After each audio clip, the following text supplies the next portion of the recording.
Ce n'est pas un marathon cycliste pour la conquête d'un trophée, mais plutôt le quotidien des femmes des villages des environs de la ville de Korogo, au nord de la Côte d'Ivoire. Tous les matins, ces femmes quittent leur village à vélo avec des produits à vendre en ville. Nous venons de Sédioko à Dominka. C'est loin de Korogo. Nous sommes obligés de nous y rendre à vélo. Moi, je vends du charbon. Un sac à 1000 francs et tout va me rapporter 5000 francs CFA. Je vais acheter du savon pour la lessive et la vaisselle. Si j'ai du charbon demain, je vais encore revenir. Nous ignorons le nombre de kilomètres parcourus, mais nous venons de loin. Les véhicules n'arrivent pas dans notre village, à Naoka. Nous faisons la culture du maïs et du coton. Mais actuellement, il n'y a pas de pluie, donc pas d'activité. Nous sommes donc obligés de vendre des mangues et tout ce que nous pouvons. Le moins de francs gagnés, j'achète aussi du savon et des légumes.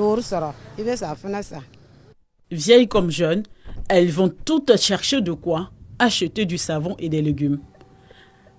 Avec pour certaines, leur bébé au dos. Le parcours est cependant périlleux. C'est pas facile. Avec l'enfant au dos, c'est encore plus difficile. J'ai 3 enfants et celui-ci prend le sien. Je suis obligée de me déplacer avec lui. Je vais vendre des mangues 3 à 50 francs CFA. D'ici 15 heures, je dois retourner à la maison.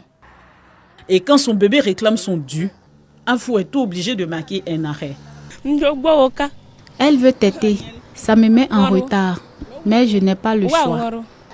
Aller vendre des mangues, du bois de chauffe ou du charbon n'est pas sans risque pour ces femmes. Sans protection aucune, parfois avec un système de frein défaillant, ces femmes sénoufos sont exposées aux accidents. Et c'est le cas pour celle-ci. Tout allait bien pour elle il y a quelques secondes, avant que ce motocycliste ne lui mélange les pédales.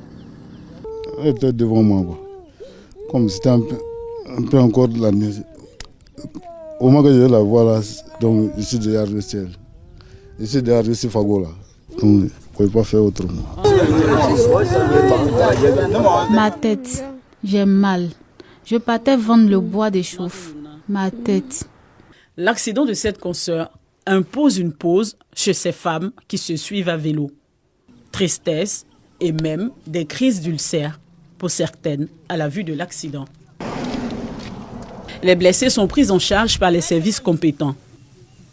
Mais pas question pour ces femmes d'abandonner leur objectif, celui de ramener des provisions à la maison. Du savon pour la vaisselle et des légumes pour le plat du jour. Malgré la fatigue et toutes les difficultés, il faut y aller à vélo ou en marchant quand la côte est difficile à monter.